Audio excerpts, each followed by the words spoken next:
కథలు చేతులు మారడం అన్నది చిత్రసీమలో పరిపాటే. అలా ఒకరు చేయాల్సిన చిత్రాలు మరొకరు చేసి ఊహించని హిట్లు, అనుకోని ఫ్లాపులు అందుకున్న టాప్ స్టార్లు ఈ ఏడాది తెలుగులో ముగ్గురు ఉన్నారు.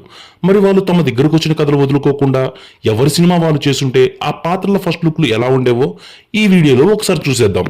కొరటాల శివ ఎన్టీఆర్ కాంబోలో వచ్చిన దేవర ఈ ఏడాది దసరాకి విడుదలై భారీ విజయాన్ని అందుకుంది. కానీ నిజానికి ఇది అల్లు అర్జున్ చేయాల్సిన ప్రాజెక్టు. బన్నీ పుష్పతో బిజీ కావడం వల్ల ఆ ప్రాజెక్టు తారక్ చేతుల్లో పడింది. మరి ఒకవేళ ఆ ప్రాజెక్టును బన్నీ చేసుంటే ఆ పాత్రలో తన ఎలా ఉండేవాడో ఈ లుక్ లో చూడండి. చూసారా మన దేవర పాత్రలో పుష్ప ఎలా ఉన్నాడో? ఏదేమైనా బన్నీ పాత్రతో తారక్ మంచి హిట్ ని ఖాతాలో వేసుకున్నాడు. ఇక ప్రస్తుతం పుష్పరాజుగా థియేటర్లో అలరిస్తున్న అల్లు అర్జున్ కు ఆ కథ ఎవరి నుంచి వచ్చిందో తెలుసా? ఇంకెవరి నుంచి? మన సూపర్ స్టార్ మహేష్ బాబు నుంచి. సుకుమారి పుష్ప కథను తొలుత వినిపించింది మహేష్కే.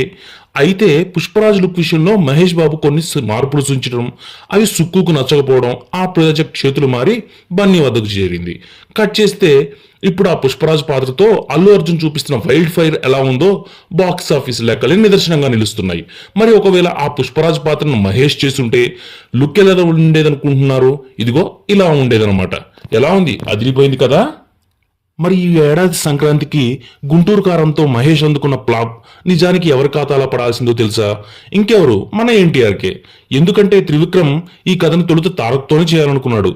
అయితే ఈ లోపు సుక్కు మహేష్ ప్రాజెక్టును వదులుకొని బన్నీ వద్దకు చేరడం, ఈ క్రమంలో తను కొరటాల ప్రాజెక్టు వదిలేయడం, దానివల్ల ఆ కథలోకి ఎన్టీఆర్ రావడం, దీంతో తను చేయాల్సిన త్రివిక్రమ్ సినిమా మహేష్ కు చిక్కడం జరిగాయి. మరి ఈ గుంటూరు కారాన్ని ఎన్టీఆర్ చేసుంటే ఎలా ఉండేదో తెలుసా? ఇదిగో ఇలా ఉండేదని మనది ఏ తల్లి చూపించింది. ఎలా ఉంది లుక్కు? కేకలా ఉంది కదా. మరి ఈ స్టోరీ కానీ మీకు నచ్చినట్లయితే ఈ వీడియోను లైక్ చేసి మా ఛానల్ను సబ్స్క్రైబ్ చేయండి.